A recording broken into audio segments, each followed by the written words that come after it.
The world is full of new languages and new cultures for many people to come and learn them and to communicate with new people. So, and my name is Alexia, and in today's video, I'm here to inform you and or teach you the steps that are needed to learn a new language. So, I myself know two languages fluently, English and Spanish, and I'm today, not today, but I know I'm starting to learn a new language, Japanese. And I already have the materials that are needed to help me out to learn Japanese fluently and to make the learning process fun. So that is in today's video to help you out. So obviously everybody is curious when it comes to a new culture or a new language. Everybody is curious and wants to learn and understand that language. So obviously when starting off, many people are curious, how do I start something? What is needed and all that. So when starting off, I mostly ask or tell myself I need to set a big goal. I need to set myself in a goal to help me keep on improving the language and to keep me motivated. You should have a goal so you can be motivated to keep on learning the new language. So starting off, you ask yourself, okay, I have my goal and I don't know why I want to do this, learn a new language. Then you ask yourself, what are the materials that I need? Like, what do I have to do?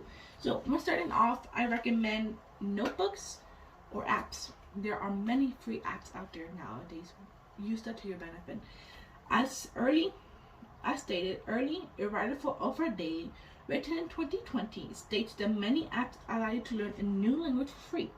And you can also use flashcards, known as spaced repetition, or notebooks to keep on helping you write down words in notebooks to help you memorize and understand the language.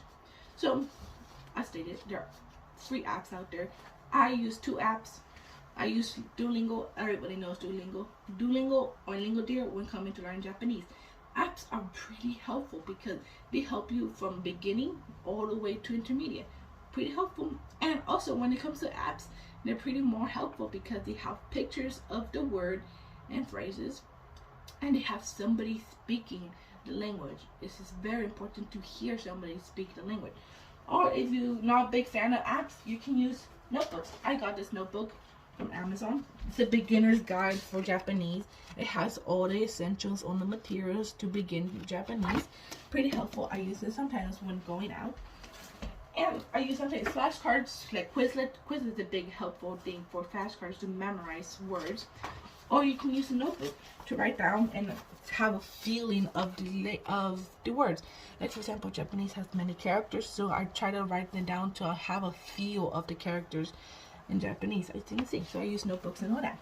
Those are the materials that are needed to help you to learn grammar and all that vocab and all that stuff. Obviously, when it comes to learning studying is pretty boring. So one thing that I do recommend, if it becomes pretty boring, is try to implement the language into your world. Obviously, watch shows in the native language, play games in the native language. Like, when learning try implement the language into your world. Linda, a writer and language learner for Fluent U, reports in 2020 that studying a language is important to speak the words out loud, and when speaking, try to make your thoughts into the target language. As stated, when learning a language, it is very important to think of in the target language. It helps you memorize the words, and it helps you have more confidence in yourself when trying to speak the words. I already stated, watch shows in the target language. You can add subtitles. Netflix has that option. Hulu or whatever. Use those apps or watch shows in that target language, or games. If you're into a game person, you're a gamer, try to put that into the target language. It is pretty helpful and it's pretty fun. Honestly, it's more fun doing that, and you can memorize it because the more fun you have, the more easy it is to remember the language. Obviously, another thing that it is pretty helpful when it comes to learning is find a friend or a buddy who knows the language. Catherine, a writer for Fluent U, reports on 2022 that speaking and studying the language is essential, but you should try and find a native buddy. You can speak in the foreign language and they can come and correct you. You can go to classes. There are classes out there. You have to pay, sadly, but there are classes out there that have a native teacher who studied the language, who knows the language, and know that. Find somebody out there who can come and help you out. And once you have that buddy, don't be shy. Speak to them in that target language.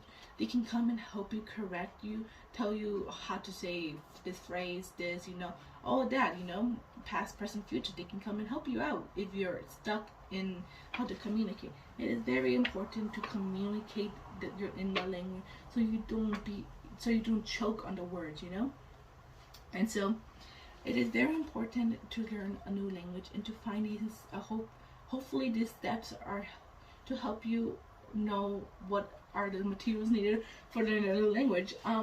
Hopefully when it comes to it, you can come and learn a new language, and if you do learn a new language, I hope it is pretty fun and enjoyable in the long run, because in my opinion it pretty much is when it comes to learning a language. Thank you so much for watching.